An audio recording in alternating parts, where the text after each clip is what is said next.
ดีท่านผู้ฟังผู้ใคร่ในธรรมของพระสัมมาสัมพุทธเจ้าทุกท่านนะครับทำไมผมต้องนอบน้อมพระรัตนตรัยด้วยทุกท่านเข้าใจที่เป็นพุทธะจริงๆนะครับว่าการนอบน้อมพระรัตนตรัยนั้นเกิดขึ้นทุกโอกาสทุกเวลาไม่ว่าจะเป็นงานอะไรก็ตามเราต้องนอบน้อมพระรัตนตรัยอันดับแรกก่อนนะครับเมื่อเรานอบน้อมเสร็จแล้วเนี่ยเรารู้สึกว่ากิจกรรมหรืองานที่เกิดขึ้นที่เรากำลังดำเนินการนั้นเป็นไปด้วยความราบรื่นทั้งนี้ก็เพราะว่าเรามีจิตที่มั่นคงในพระรัตนตรัยผมเชื่อมั่นนะครับว่าพระรัตนตรัยนั้นทำให้เกิดการเปลี่ยนแปลงทางด้านจิตวิญญาณของผู้คนทั้งหลายไม่ว่าจะเป็นชายหรือเป็นหญิงทุกคนน้อมรับแล้วก็อันนี้พูดถึงเฉพาะเป็นพุทธนะครับพุทธะนะครับถ้าหากเป็นศาสนาอื่นผมก็ไม่ขอพูดอย่างนี้แต่ว่าอันนี้เราพูดในฐานะเป็นพุทธะพุทธะก็แปลอยู่แล้วนะครับว่าแปลอย่างชัดเจนอยู่แล้วว่าพุทธะคือผู้ตื่นผู้รู้ผู้เบิกบานหรือว่าผู้รู้ผู้ตื่นผู้เบิกบานพระเดชพระคุณวัดนะที่กรุงเทพนะครับท่านบอกว่าเราควรจะเปลี่ยนควรจะเปลี่ยนจากผู้รู้ผู้ตื่นผู้เบิกบานมาเป็นผู้ตื่นก่อนนะครับมาเป็นผู้ตื่นก่อนพระพรหมบัณฑิตนะครับพระพรหมบัณฑิตวัดประยุรวงศาวาส กรุงเทพมหานคร ซึ่งเป็นพระอาจารย์ของผมนี่เองนะครับท่านพูดอย่างมั่นใจแล้วก็ท่านก็เทศอยู่ตลอดเวลา ท่านไปฟังนะครับท่านไปฟังพระที่ท่านเทศแบบว่า ถ้าคนเราเข้าใจก็คงจะไม่ว่าให้ท่านว่าท่านพูดหนักแต่อย่าคตินะครับถ้าเกิดความอคติแล้วเราจะเข้าใจหรือว่าไปว่าท่านเทศหนักอันนี้ก็แล้วแต่อุปนิสัยของแต่ละคนนะครับทุกท่านรับประทานอาหารเช้าแล้วนะครับแล้วก็อันนั้นคือการบำรุงสุขภาพด้านร่างกายแต่ว่าด้านจิตใจเมื่อเรารับประทานอาหารไปด้วยเราก็สามารถที่จะพิจารณาธรรมะไปได้ด้วยเหมือนกันเนื่องจากว่าการพิจารณานั้นเกิดขึ้นตั้งแต่จะรับประทานอาหารแล้วนะครับการรับประทานอาหารโดยเฉพาะอย่างยิ่งของพระท่านก็จะมีบทพิจารณาเป็นภาษาบาลีนะครับแล้วก็แปลออกมาว่าการที่เราจะทานอะไรเข้าไปฉันอะไรเข้าไปเนี่ยเป็นการฉันเพื่อยังชีพเพื่อยังชีวิตให้คงอยู่เพื่อที่จะปฏิบัติธรรมต่อไปอย่างนี้ทุกวันทุกมื้อเลยนะครับก็พุทธศาสนิกชนบาสุบาสิกาก็สามารถที่ทำได้เหมือนกันว่าเรารับประทานอาหารด้วยไม่ได้มีเป้าหมายที่จะเพื่อความรื่นเริงหรือว่าอะไรแต่ว่าชาวโลก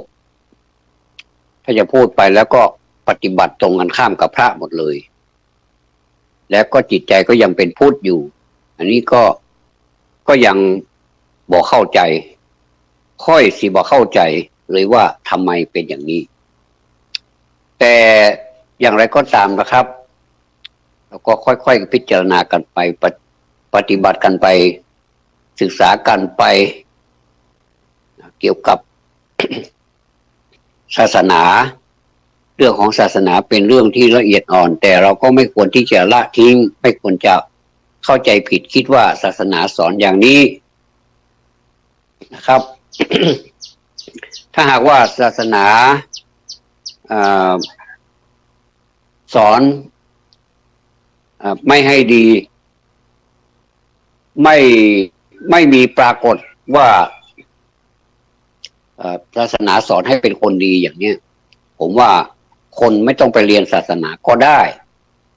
เพราะว่าธรรมชาติของคนมันก็เอากันจริงๆนะครับพูดกันตรงประเด็นเลยดีกว่าจิตใจมันก็ไม่สูงกันอยู่แล้วทีนี้นี่รวมถึงผมผู้พูดด้วยนะครับจิตใจของผมก็ไม่สูงเท่าไหร่แต่ว่าเราก็มาขัดเกลาเอาว่าขัดเกลาวิธีขัดเกลานั้นมันก็มีหลากหลายแล้วก็เป็นไปตามขั้นตามตอนว่าสมมุติว่าเราเกิดปัญหาเรื่องสุขภาพใจอย่างนี้เราก็ขัดเกลาแบบนี้เพื่อที่เราจะได้ให้ตร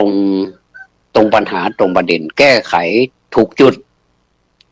ถ้าหากว่าเราแก้ไขไม่ถูกจุดแล้วเนี่ยมันก็จะเสียเวลามันจะเสียเวลาอย่างเช่น ปัญหาข้อนี้ความโกรธเกิดขึ้นแต่คุณดันไปเอาเรื่องอะไรก็ไม่รู้มาดับความโกรธมันเป็นไปไม่ได้มันจะดับได้เหมือนกับน้ำกับไฟถ้าสมมติว่าไฟถ้ามันอยู่ในเตามันก็สามารถที่หุงหาอาหารต้มน้ำร้อนได้เอามาชงกาแฟได้เอามาชงชาได้เอามาดื่มเพื่อบรรเทาอาการเจ็บคอในเมื่อเป็นหวัดได้อย่างเนี้ยเขาเรียกว่าไฟถ้ามันอยู่ในเตามันก็เป็นประโยชน์ได้แต่ถ้าสมมติว่าไฟมันไปอยู่บนหลังคาบ้านหรือว่าอยู่บนตัวบ้านหรือส่วนใดส่วนหนึ่งของบ้านมันก็ไหม้บ้านอันนี้เราเข้าใจนะครับว่าไฟมันก็เป็นประโยชน์เหมือนกันแต่มันก็เป็นโทษเช่นเดียวกับการความโกรธถ้าหากว่าเราแก้ไม่ถูกจุดสมมุติว่าเขาบอกว่าไฟเป็นความโกรธเหมือนกับไฟเรียกว่า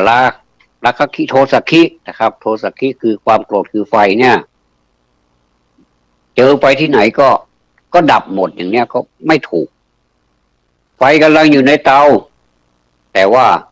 อีกคนเข้าใจว่าโอ้เรียนธรรมะเก่งเหลือเกินพระก็ท่านสอนนะท่านสอนเรานะว่าไฟอ่ะเจอที่ไหนดับที่นั่นคนนี้ก็ไม่รู้ไม่ฟังอิราค่าอิรมก็ไปดับหมดเลยเขากำลังจะต้มน้ำอยู่เขาแกงกำลังจะเดือดอยู่สมัยก่อนใช้เตาไฟนะครับใช้เตาไฟแล้วก็ใช้ฟืนบางคนถ้ามีฐานะขึ้นมาหน่อยก็จะใช้ถ่านในเมื่อ เราดับไฟในเตาอะไรจะเกิดขึ้นน้ำมันก็ไม่เดือดแกงกำลังจะสุกอยู่มันก็ไม่สุกก็กินกันไปทั้งน้ำตาอย่างนั้นเพราะว่าไฟมันดับเสร็จแล้วก็ฟืนก็มีแค่นั้นสมมุตินะครับอันนี้ก็แก้ปัญหาไม่ถูกจุดในการที่เราแก้ปัญหาถูกจุดหรือไม่ถูกจุดปัญหาคาราคาสั่งกันอยู่ในปัจจุบันเนี้ยในสังคมเนี่ยความจริงมันก็เป็นปัญหามาตั้งแต่นานแล้วล่ะครับแต่ว่ายิ่งเป็นปัญหาในสังคมปัจจุบันนี้เป็นปัญหาที่เกิดขึ้นมากมายเหลือเกินมากจนเรานี่แก้กันไม่หวัดไม่ไหวแล้วก็แก้กันผิดจุดกันนะธรรมะนี่นะครับธรรมะเนี่ยหลายคน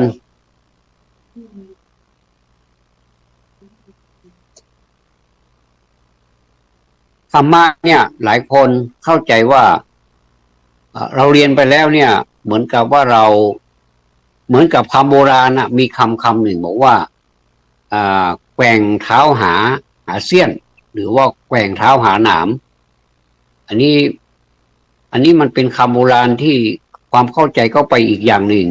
ไม่ได้เกี่ยวกับธรรมะเลย แต่คนเราเอาไปพัวพันกันกับธรรมะนะครับบางทีว่าคนมันก็จะมีประมาณ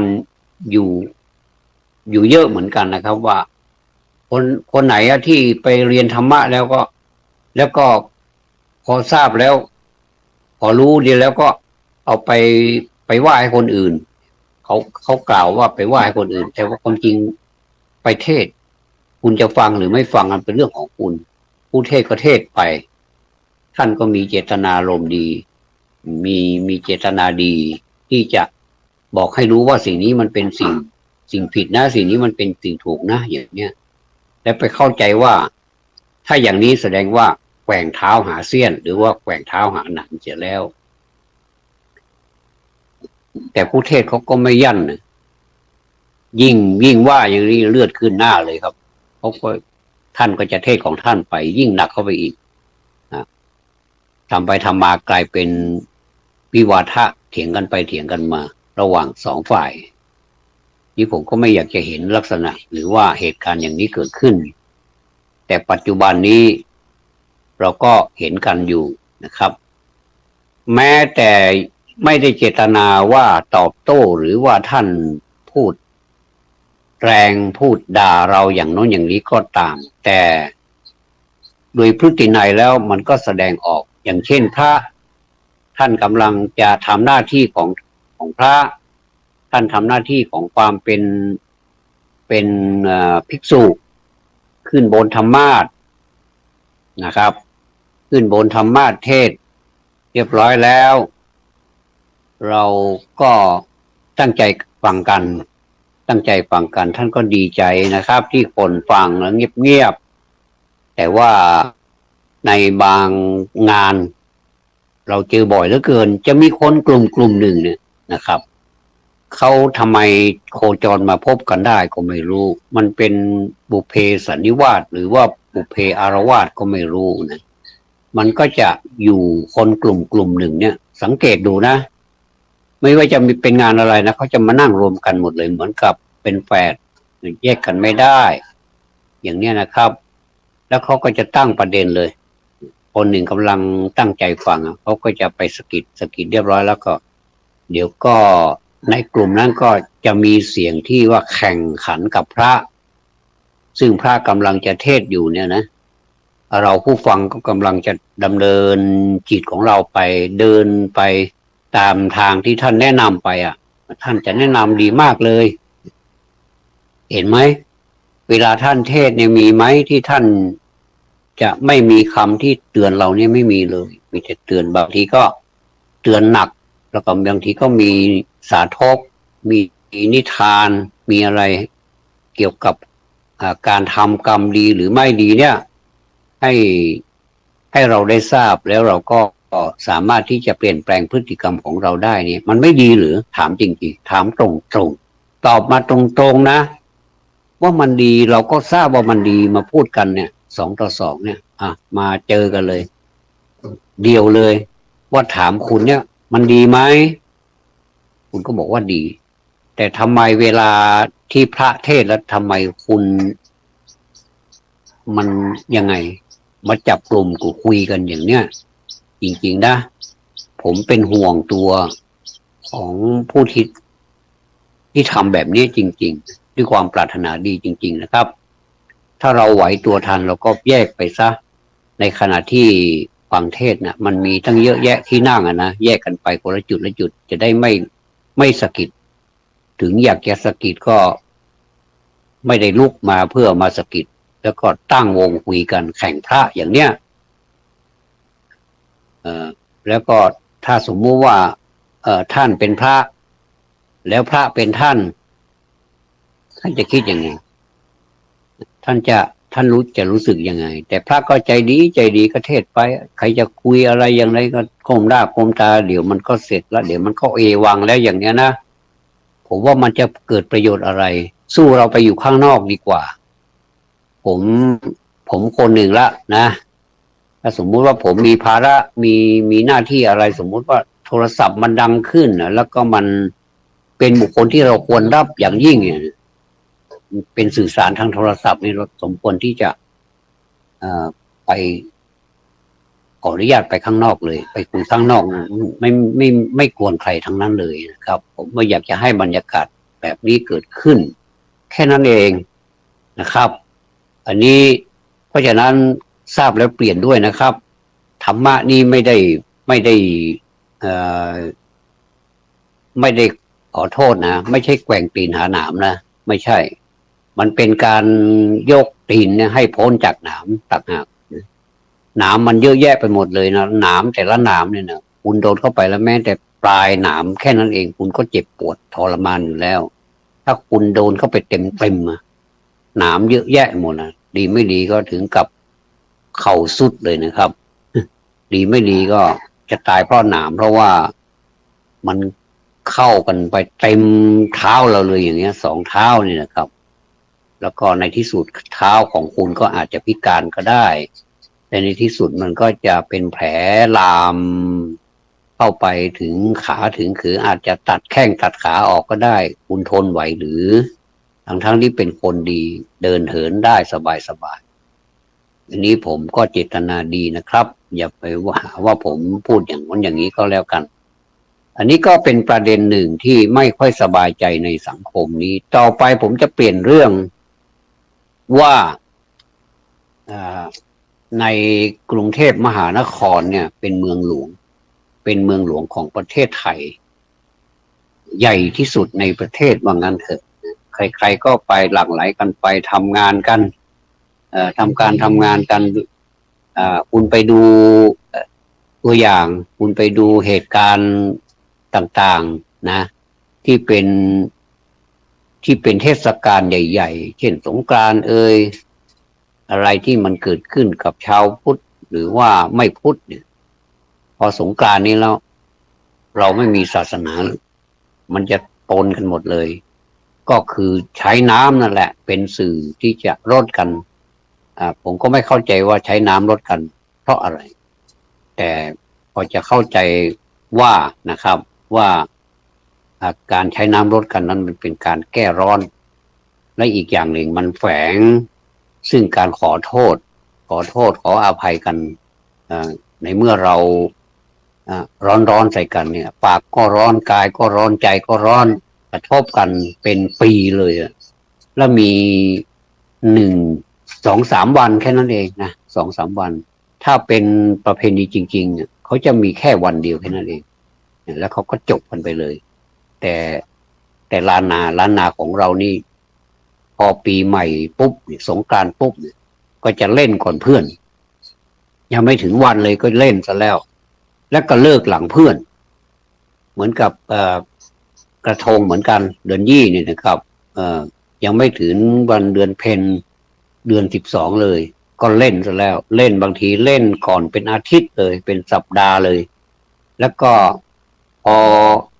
ถ้าเขากันจริงๆแล้วเขาก็บอกว่าเล่นในคืนวันเพ็ญเดือน12คือเดือนยี่เท่านั้นพอแรม1 ค่ำเดือนยี่หรือว่าเดือน12เขาก็หยุดเลยก็ทำงานกันเลยแต่ถ้าไปเจอเสาร์อาทิตย์เขาก็หยุดต่อเลย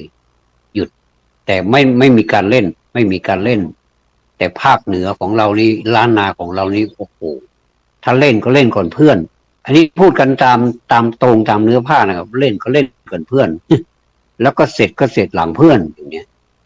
ไม่ว่ากันนะก็แล้วไปไม่เป็นไรแต่ว่าเรามาตรงเนี้ยนะครับว่าเวลาที่มีเทศกาลแบบนี้เกิดขึ้นเนี่ย กรุงเทพก็หลงเหลงไปเลยกรุงเทพซึ่งเป็นเมืองหลวงนี่ก็จะรถลาก็วิ่งสะดวกสบายหมดเพราะว่าเนื่องจากคนที่มาทำงานจากต่างจังหวัดมาอะไรเนี่ยนะเขาก็กลับบ้านกลับช่องมีเหตุผลที่ว่าจะไปไหว้พ่อไหว้แม่จะไปทำบุญทำทานไปวัดไปวาไปส่งน้ำพระอะไรก็ว่ากันไปด้วยเหตุผลสารพัดแต่ก็มีเหมือนกันที่ว่าไปแล้วก็ไปเจอเพื่อนเจอฝูงจิตใจมันก็เป็นอย่างนั้นอยู่แล้วปกติมันก็เป็นประจำอยู่แล้วก็ไปเจอเพื่อนฝูงก็ไปกันใหญ่เลยก็เลยมาตั้งวงกันก็ ก็แล้วแต่ถ้าไม่มีเรื่องมีราวก็พอพอจบพอเสร็จก็กลับบ้านใครบ้านมันก็ไปพักผ่อนแล้วก็พรุ่งนี้เช้าก็ไปวัดไปวานี้ก็ไม่เป็นไรแต่นี่เล่นกันจนดึกดื่นหมดเลยอันนี้เป็นห่วงว่าพอ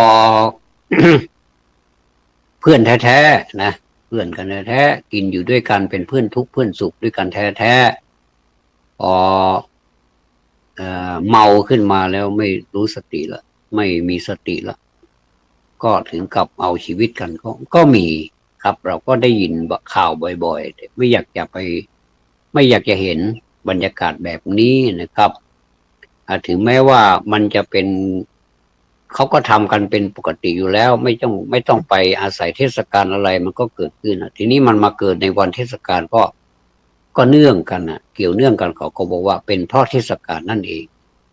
แต่จริงๆแล้วมันไม่ใช่เป็นเพราะเทศกาลไม่รู้เรื่องอะไรหรอกเขาพูดไม่ได้เขาเป็นประเพณีอย่างหนึ่งเขาไม่ใช่มีชีวิตแต่ว่าคนเรานี่แหละไปทำให้มันเกิดเรื่องในระหว่างของเทศกาลก็เทศกาลก็เลยถูกเป็นจำเลยไปด้วยว่าเป็นเพราะเทศกาลนี่แหละทำให้เขาฆ่ากันทำให้เขาทะเลาะวิวาทกันแล้วก็เจ็บหัวร่างข้างแตกหรือว่าถึงกับเสียชีวิตไปเลยอย่างนี้ผมว่ามันก็ไม่ยุติธรรมเขาไม่รู้เรื่องอะไรหรอกนะครับแต่ทีนี้เราพอกรุงเทพเนี่ยมันหลงเหลงผู้คนต่างก็ทยอยกันออกจากตัวเมืองไปตัวมหานครไปสู่ภูมิภาคต่างๆของตนเองที่เคยเป็นบ้านเกิดเมืองนอนของตนเองเนี่ยไปเพื่อที่จะไปไหว้คุณพ่อคุณแม่ไปรดน้ำไปดำหัว เป็นภาพที่สวยงามนะครับว่านานๆทีบางทีเราก็อาจจะมีไม่ใช่อาจนะครับต้องมีข้อบกพร่องแน่นอนเราอาจจะไปเถียงผู้มีบุญคุณต่อเราโดยเฉพาะอย่างยิ่งมีพระคุณเป็นคุณพ่อคุณแม่เนี่ยแน่นอนที่สุดเราต้องไปกราบเท้าท่านเนี่ยผมนี่เนี่ยผมเป็นพ่อเป็นแม่นะผมเป็นพ่อก็ในความเป็นจริงก็เป็นพ่อแล้วก็ความเป็นแม่ก็ในความเป็นจริงก็เป็นแม่จริงๆเราไม่หวังว่าจะให้ลูกเราหรือว่าคนที่เคารพนับถือเราเนี่ยต้องมีของมีอะไรติดไม้ติดมือมาและถึงมาหาเราบางคนอ้างนะเป็นลูกบอกว่าเศรษฐกิจไม่ดีไม่อยากจะไปหาคุณพ่อคุณแม่เลยเนื่องจากว่าไม่มีของอะไรติดไม้ติดมือไปเลยก็อายไม่อยากจะมาหาพ่อหาแม่แต่ความจริงแล้วพ่อแม่นะอย่างผมเนี่ยผมคิดเลยพ่อแม่ท่านอื่นๆก็คงจะคิดเหมือนผมเหมือนกันนะครับว่าไม่ต้องหรอกลูกขอให้พ่อแม่ได้เห็นหน้าเห็นตาเองก็ดีใจแล้วนะก็ผมนี่ปกติแล้วเป็นคนที่ไม่ใช่ผมจะสร้างฉากเขาเรียกว่าฉากกระทัดหรือว่าสร้างภาพอะไรให้เกิดขึ้นเนี่ยเดี๋ยวพ่อแม่เนี่ยผมเข้าไปกราบเท้าเลยนะแม้ไม่มีอะไรก็ตามนี่นะแล้วก็เข้าไปกราบเท้าท่านเนี่ย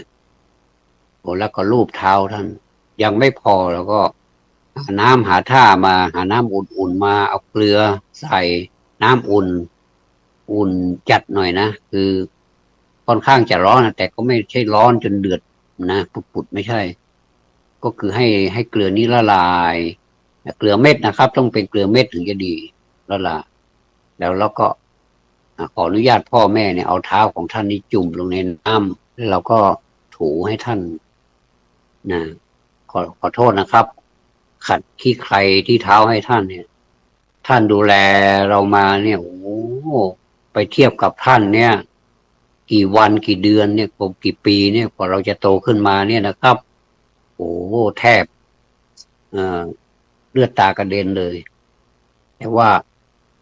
นานๆทีปีหนึ่งไปล้างเท้าท่านเนี่ยมันอะไรกันเนี่ย จะเทียบกันได้หรือมันไม่ได้เนี่ยเขาเรียกว่าความกตัญญูต่อพ่อต่อแม่เนี่ยมันมีค่ามหาศาลมากกว่าสิ่งของคุณจะเอาเงินมาให้ท่าน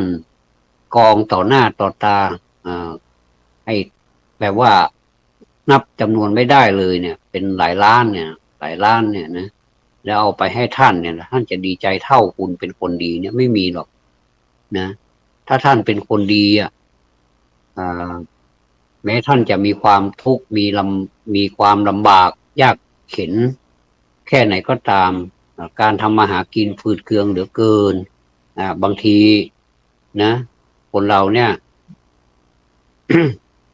กินข้าวกับเกลือก็มีนะกินข้าวกับพริกก็มีนะ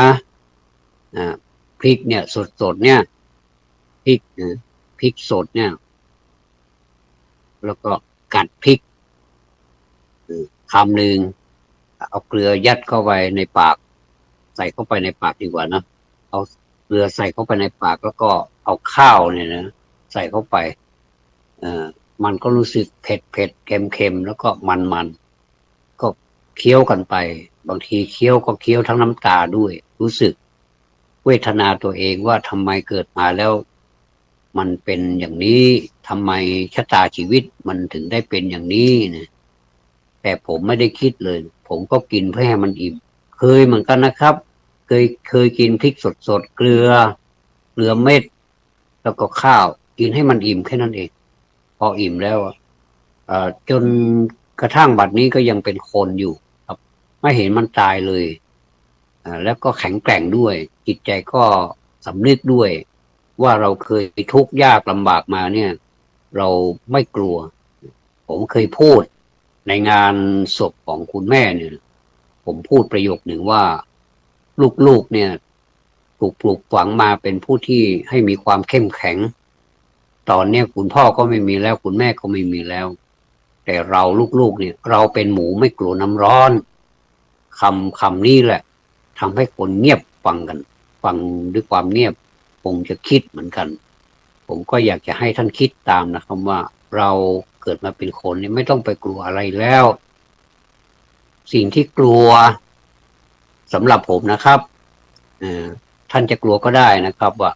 สิ่งที่น่ากลัวที่สุดก็คืออกุศลธรรมอกุศลกรรมการทำแบบบางทีก็เป็นอกุศลกรรมที่ฝังหุ่นที่อยู่ข้างในเหมือนกับไม่มีเจตนาแต่ว่าเจตนาจริงๆแล้วเป็นธุรกิจนะเป็นที่ผมเคยพูดไป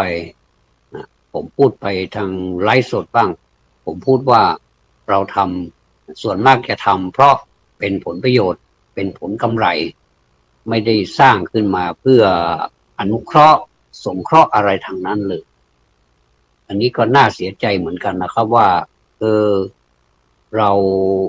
รามีวัฒนธรรมที่ดีเราจะเป็นคนดีบ้างไม่ได้หรือเนี่ยมันมีสิทธิ์นะครับมีสิทธิ์ที่จะเป็นคนดีได้นะที่มาว่านี่ผมก็ว่ารวมถึงตัวผมด้วยเนี่ยผมก็นิสัยไม่ดีเหมือนกันแต่ว่าในเมื่อเรานิสัยไม่ดีเรารู้ตัวเราแล้วเนี่ยนะก็จะเกิดอโนตตัปปะ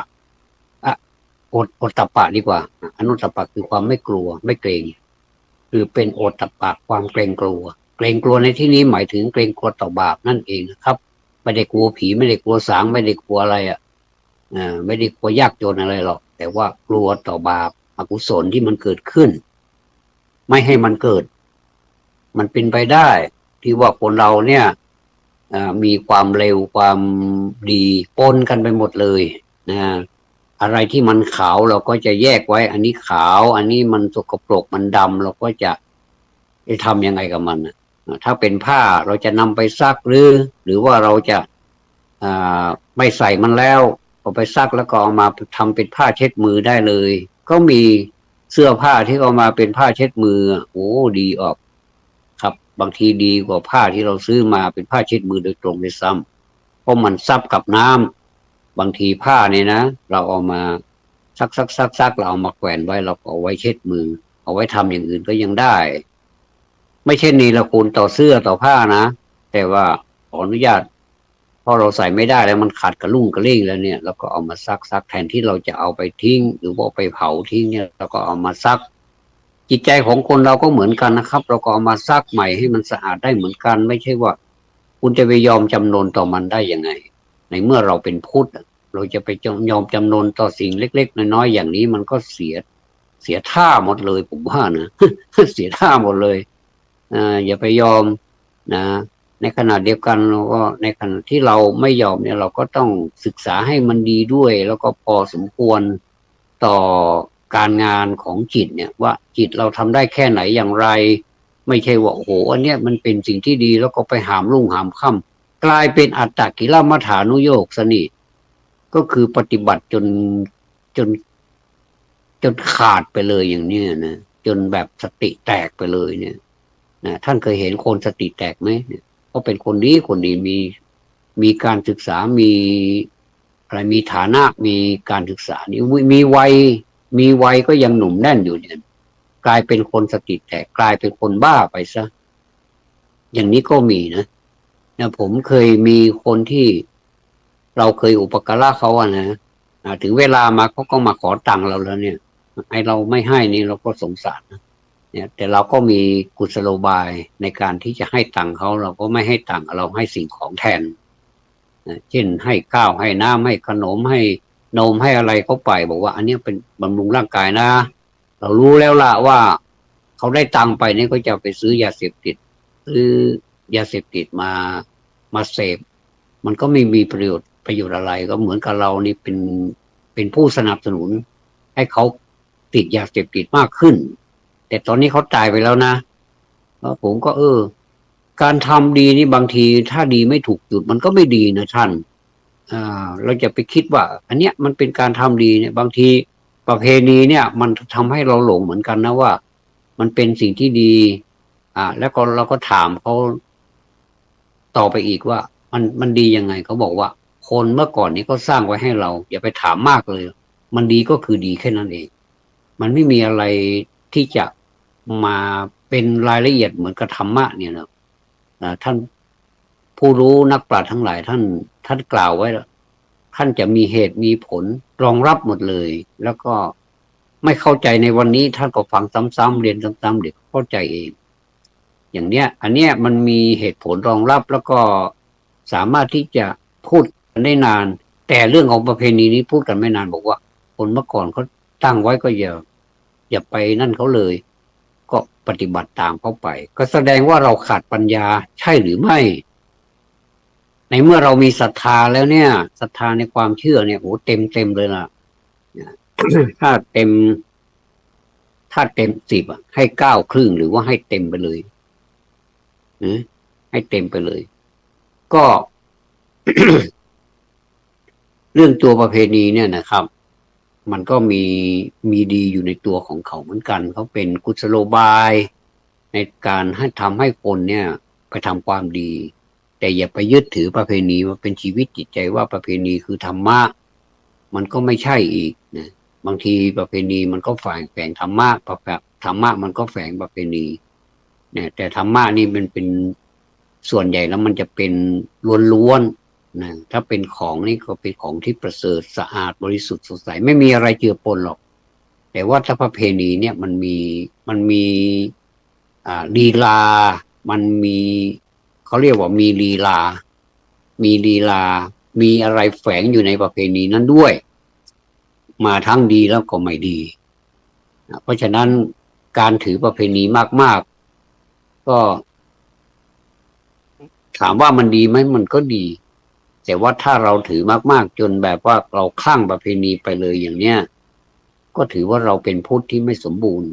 เป็นพุทธครึ่งเดียวหรือบางทีก็โดนกลืนไปหมดแล้วเหลือแต่หัวอย่างเดียวเหลือแต่ศีรษะอย่างเดียวนอกนั้นโดนกลืนไปหมดแล้วเราจะมาพูดว่าเราเป็นพุทธังสรณังคัจฉามิได้อย่างไรธัมมังสรณังคัจฉามิสังฆังสรณังคัจฉามิได้อย่างไรอันนี้น่าเป็นห่วงแค่นั้นเองผมก็พูดในฐานะที่เป็นชาวพุทธคนหนึ่ง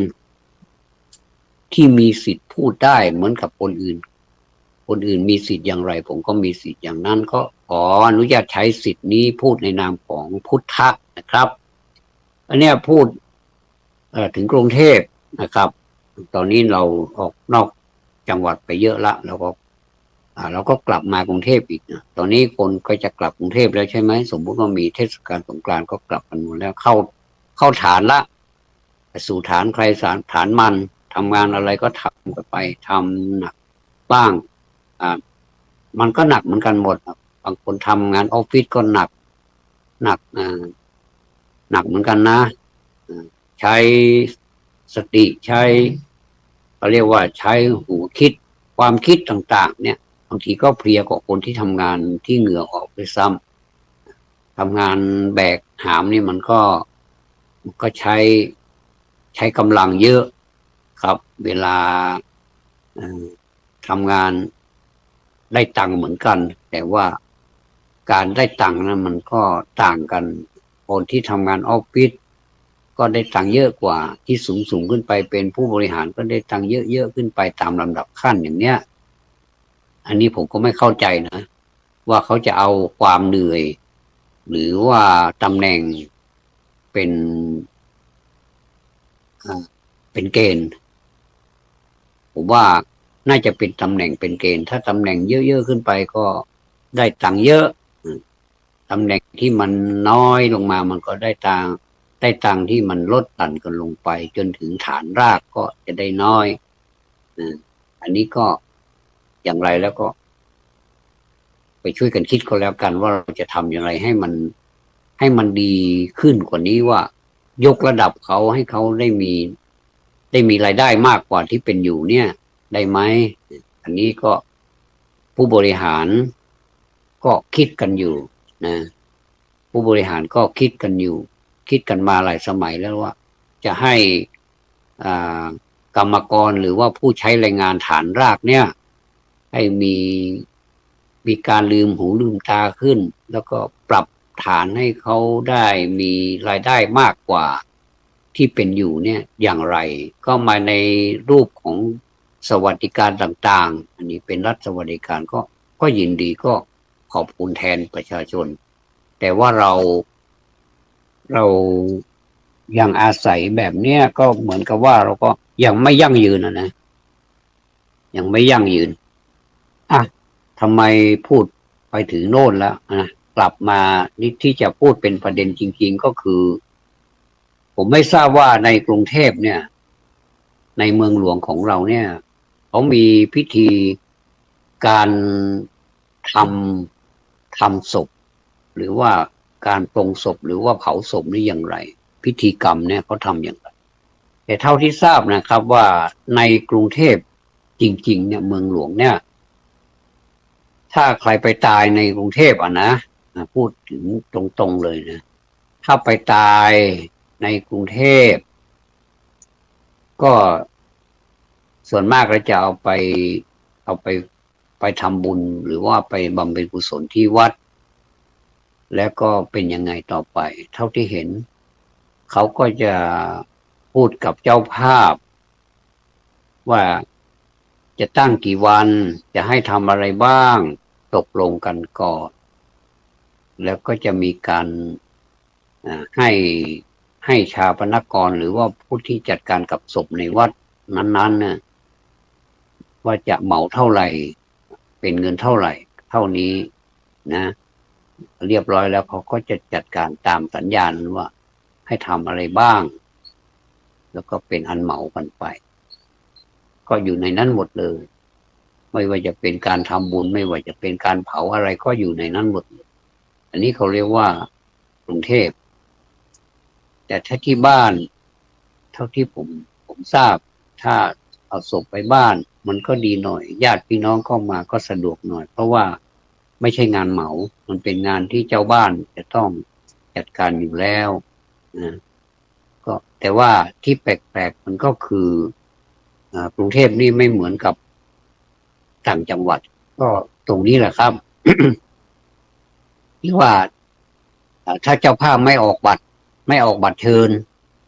ไม่มีบัตรขาวดำนี่นะมันจะมีลักษณะของซองเนี่ยลักษณะของบัตรมันก็จะเป็นสีเศร้าๆสีโศกก็คือจะมีลวดลายไทยเป็นสีดำแล้วก็เชิญไปงานเชิญไปงานศพผู้นั้นผู้นี้เนี่ยนะตั้งศพบำเพ็ญกุศลที่นั่นที่นี่แล้วเขาก็จะไปตามบัตรเชิญส่วนคนที่ไม่ได้รับบัตรเชิญนะพอ อเข้าไปในงานศพเนี่ยมันก็จะเป็นเดือๆดาๆมันก็ไม่สบายใจอ่ะนะเพราะว่าตัวเองไม่มีบัตรเชิญไม่ได้รับบัตรเชิญแต่เข้าไปในงานศพนี้เนี่ยอันนี้มันจะตรงกันข้ามต่างกับต่างจังหวัดที่ว่าบ้านนอกเราอ่ะไม่ใช่บ้านนอกก็คือต่างจังหวัดเขตจังหวัดของเราเนี่ยบ้านเราเนี่ยพอเขารู้ข่าวเนี่ยก็จะไปเจ้าภาพนี่ก็มีการต้อนรับหมดเลยไม่ได้ไม่ต้องมีบัตรเชิญมาเขาก็มาด้วยใจแล้วเขาก็มาแสดงความเสียใจแล้วก็มีการช่วยบางคนนะผมก็ยังเคยเลยบางทีเราช่วงนั้นเราไม่ค่อยมีตังค์เลยนะแต่เราเอาแรงของเราไปช่วยเนี่ยนะอ่าเจ้าภาพเขาจะต้องการให้ช่วยอะไรนี่เราก็ดูนะบางทีก็ไม่ต้องออกปากขอช่วยนะแต่เราก็รู้เองโดยธรรมชาติโดยสัญชาตญาณที่เราจะไปช่วยเขาจริงๆเนี่ยนะอะไรที่ควรช่วยเราก็ช่วยไปจะเป็นงานเขียนงานศาสนาพิธีอะไรเนี่ยถ้าเราขอเนี่ยบางทีมันเป็นงานที่ขอแต่เราก็ไปช่วยเนี่ยมันก็ไม่ใช่ แต่บางทีมันเป็นงานช่วยไม่ต้องขอเนี่ยมันก็แตกต่างกันไปแล้วก็ดูลักษณะก่อนว่าควรจะทำอย่างไรเนี่ยก็เป็นเข้าไปในงานนั้นน่ะยกเต็นท์บ้างจัดสถานที่บ้างเออทำโน่นทำนี่มันก็เป็นการแบบแน่นแฟ้นเป็นมิตรกันมีความสุขนะ เห็นเพื่อนบ้านมาช่วยโอ้เขาก็มีข้าวมีน้ำมารับรองนะแล้วก็เพื่อนบ้านถ้ามีฟักแฟงแตงกวามีข้าวสารมีฟืนมีอะไรก็เอามาใช้เอามาใช้ในงานโดยที่ว่าไม่ต้องขอเขาก็มาเองมีน้ำเป็นแพ็คมีอะไรก็เอามาช่วยมาร่วมกันนะ บางทีก็มีการทำดอกไม้จันทร์จากสลากกินแบ่งรัฐบาลซึ่งเซลแมนเอามาขายนะบางทีมันก็เป็นปึกเลยนะนับไม่ถ้วนเลยนะเขาก็เอามาทำเป็นลวดลายเป็นดอกไม้แล้วก็ทำเป็นดอกไม้จันทร์ก็เอามาเผาได้เอามาได้โดยที่ว่าไม่ต้องซื้อแต่ว่าเป็นงานฝีมือนะทำได้สวยงามมาก แล้วก็เขาก็เอามาร่วมกับเจ้าภาพก็ดีใจไม่ต้องเปลืองส่วนนี้ไปแล้วก็คือไม่ต้องซื้อไม่ต้องหาละมันมีคนมาทำให้ เนี่ยงานศพปู่แม่นี่ก็เหมือนกันนะมีคนลูกหลานเนี่ยนะลูกหลานเนี่ยเอาสลากกินแบ่งรัฐบาลเก่าๆที่เขาไม่ถูกกันเนี่ยนะไม่ถูกแม้แต่ตัวเดียวเนี่ยนะ6 ตัวนี้ไม่เข้าสักตัวเลยเนี่ยก็มาทำเป็นดอกไม้จันทร์ก็เอามาให้ผู้ที่เข้ามาในงานในวันชาปนกิจเพื่อที่จะใช้ในการวางดอกไม้จันทร์มันเป็นธรรมเนียมอยู่แล้วเพื่อที่จะเผาผู้เสียชีวิตเนี่ยครับมันก็ดีนะผมว่ามันก็ดีอย่างเนี้ยบ้านเราบรรยากาศมันเป็นอย่างนี้แต่ว่าในเมืองหลวงบรรยากาศเป็นอีกอย่างหนึ่งก็คือไม่ต้องให้ใครรู้เลยหรือว่าถึงรู้จะไปก็จะไปไม่ได้เพราะไม่ได้บัตรเชิญไม่ได้บัตรรับเชิญก็ไปไม่ได้เขาก็จะสอบถามนะว่ามาในสายใครอย่างไรเขาก็จะถามกันแบบนี้สมมติว่าคนนั้นเขาทำงานโรงพยาบาลเป็นเจ้าหน้าที่ของโรงพยาบาลแห่งหนึ่งเขาจะบอกว่าเขามาในสายของเพื่อนซึ่งทำงานโรงพยาบาลด้วยกันถ้าอย่างเนี้ยก็ก็ไม่รู้สึกกระดากไม่รู้สึกประเดิดประเดออะไรเข้าไปนี่เขาก็จะต้อนรับกันแบบนี้แต่ที่ผมสงสัยมากที่สุดก็คือผมยังไม่ได้ศึกษาเลยนะว่าเลยไม่รู้ว่าเขามีชาปนกิจสงเคราะห์บ้างหรือเปล่าเขามีกันไหมผมก็ไม่ทราบแต่ว่างานก็ผ่านพ้นไปด้วยดีแล้วผมก็อยากจะทราบต่อไปว่าเขาเอาแหล่งเงินทุนที่จัดงานศพเนี่ยซึ่งมันไม่น้อยเลยนะครับมัน บางงานนะครับก็หลายแสนนะครับถ้าเป็นผู้ที่มีฐานะหน่อยก็หมดกันเป็นล้านๆก็มีอันนี้ที่เท่าที่ผมทราบนะเป็นแสนเป็นล้านเลยครับไอ้ไอ้หลักหกนี่เป็นไอ้หลักห้านี่ไม่ต้องไปถามนะครับหลักหมื่นเนี่ยไม่ต้องถามมันจะเป็นหลักหกหลักเจ็ดนะเป็นเป็นอย่างนั้นนะผมก็เลยอยากจะทราบว่าในกรุงเทพเนี่ยนะเขาใช้เงินชาปนกิจสงเคราะห์หรือเปล่าเขามีสมาคมชาปนกิจไหมมีการเก็บอย่างเราที่เราก็ทำกันไหมมีการตายเกิดขึ้นก็เก็บศพละ5 บาทศพละ10 บาท100 บาทอะไรก็ว่ากันไปตั้งเป็นชาปนกิจสงเคราะห์เนี่ยมีไหมถ้ามีผมว่าแสดงว่าในกรุงเทพกับบ้านเรานี่ก็ไม่ต่างกันก็คือเก็บจากที่เราเคยชำระให้เขามีศพไหนก็ไปตามสายของเขาถ้าเราเป็นสมาชิกสมาชิกของชาปนกิจสงเคราะห์เราก็เวลามีคนมาเก็บเราก็ชำระเขาไปพอถึงครอบครัวเราใครล้มหายตายจากก็ไปรับเอามาอย่างนี้ผมไม่ทราบว่าจะเป็นอย่างนี้หรือเปล่านะถ้าใครทราบก็กรุณาแจ้งให้ทราบด้วยจะเป็นพระคุณอย่างสูงครับอันนี้พูดถึงพอนี้เราก็จะเข้ามาถึงหลักธรรมะบ้างว่ามันจะมีบทศาสนาสุภาษิตนะพุทธศาสนาสุภาษิตเกิดขึ้นบทหนึ่งว่าอัตตาหิอัตตโนนาโถอันนี้ผมเคยไลฟ์สดไปแล้วนะอัตตาหิอัตตโนนาโถแปลว่าตนแลเป็นที่พึ่งแห่งตน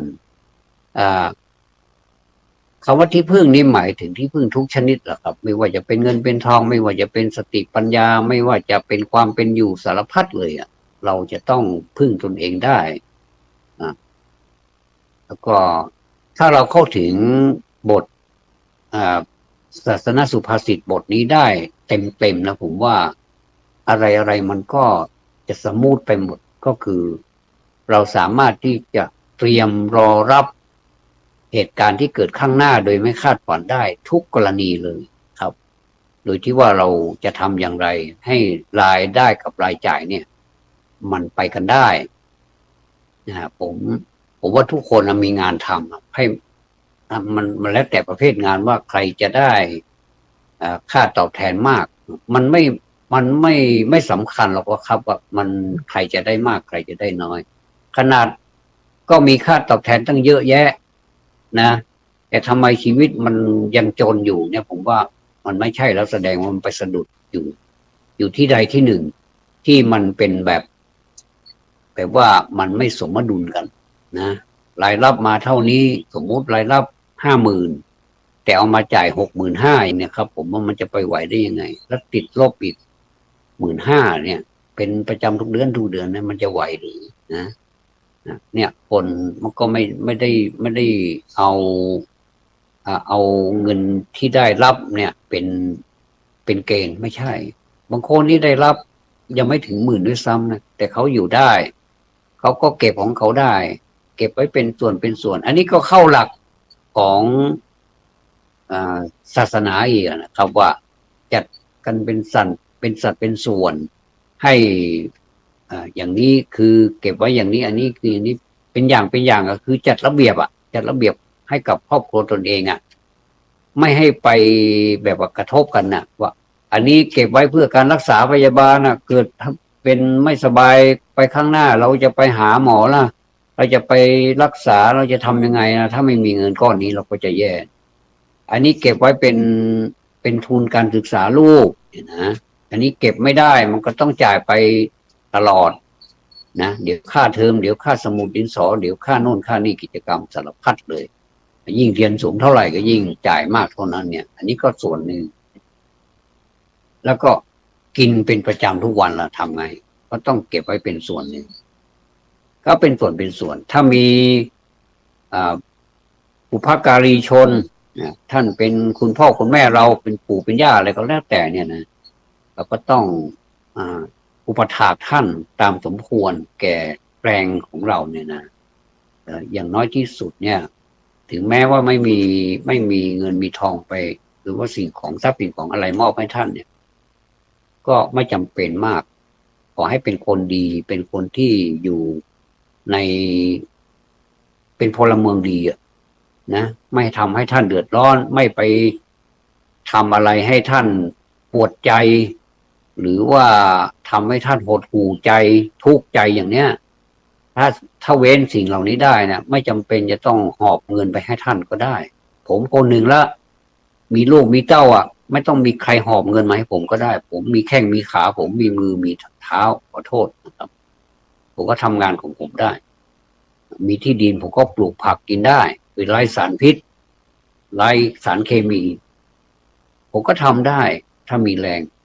ถ้าถึงเวลามันเจ็บป่วยมาผมก็ประคองชีวิตอยู่ได้โดยการรักษาดูแลตัวเองให้มันหายเสร็จแล้วผมก็มีมันสมองที่ผมคิดได้ผมก็มีสายตาที่ผมศึกษาธรรมะได้และผมปฏิบัติตามพระพุทธเจ้าได้แค่นี้มันก็มากพอแล้วนะครับผมว่าไม่ต้องไปเอาอะไรมากแล้วไม่ต้องไปโลภมากอะไรหรอกไม่ต้องไปแข่งขันไม่ต้องไปชิงดีชิงเด่นชิง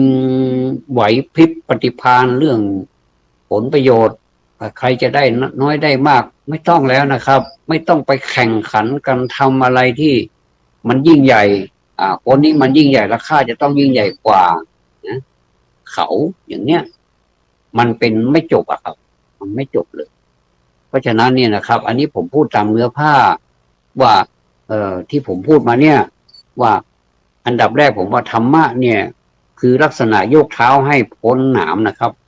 ไม่ได้ไปแกว่งเท้าหาหนามแต่ประการใดอันนี้ประการหนึ่ง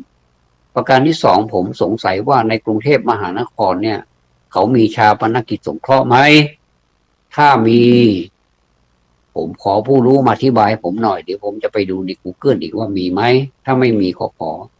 ท่านที่อยู่ในกรุงเทพบ้างอะไรบ้างมีญาติมีพี่น้องที่รู้จักพอจะอธิบายได้ก็ขออธิบายให้ผมหน่อยก็แล้วกันครับ0897668297อีกครั้งหนึ่ง0897668297นี่คือเบอร์โทรศัพท์ของผมทวัฒนะครับโทรมาแล้วผมก็จะรับสายด้วยความเคารพแล้วก็อยากจะเป็นเคสกรณีศึกษานะครับสตั๊ดดี้เคสนะครับก็มีประมาณเท่านี้เองนะครับเนื้อหาสาระมีประมาณเท่านี้เองนอกนั้นก็จะเป็นสิ่งที่ประกอบเป็นธรรมะปกิณกะต่างๆขอบพระคุณสำหรับการติดตามรับฟังครับสวัสดีครับ